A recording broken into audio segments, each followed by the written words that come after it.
Bonjour et bienvenue dans ce revue des titres. La presse quotidienne traite d'un grand nombre de sujets dont les nouvelles perspectives de renforcement de la coopération sénégalo-gambienne. Le chef du gouvernement sénégalais, Ousmane Sonko, et le vice-président gambien Mohamed Jallow ont eu une séance de travail lundi, dans le cadre d'une visite que ce dernier effectuait à Dakar. Selon Le Soleil, messieurs Sonko et Jallow ont salué l'état de la coopération sénégalo-gambienne et se sont engagés à renforcer les points de convergence dans la coopération sécuritaire, la lutte contre la criminalité transfrontalière et le transport transfrontalier.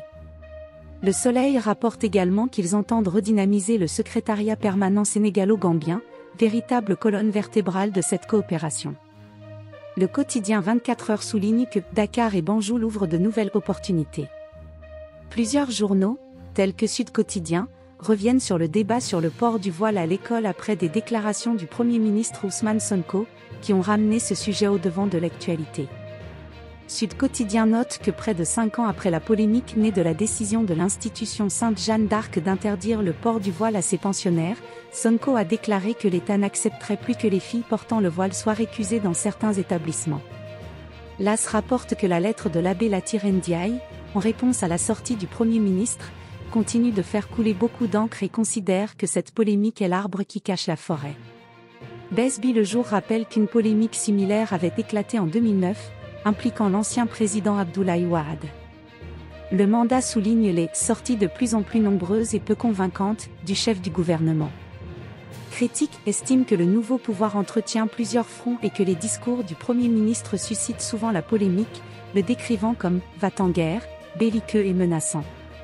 L'Observateur s'intéresse à la situation économique du pays, en se basant sur un rapport de la Direction de la Prévision et des Études économiques, DPEE, de juillet 2024, portant sur les risques macroéconomiques au Sénégal et les mesures d'atténuation.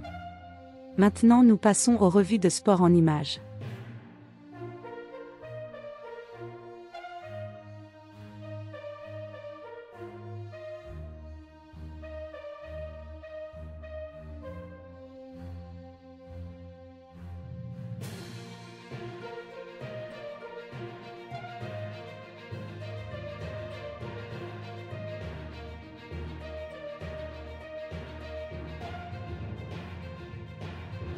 Merci pour vos soutiens et vos likes et à bientôt pour une nouvelle vidéo.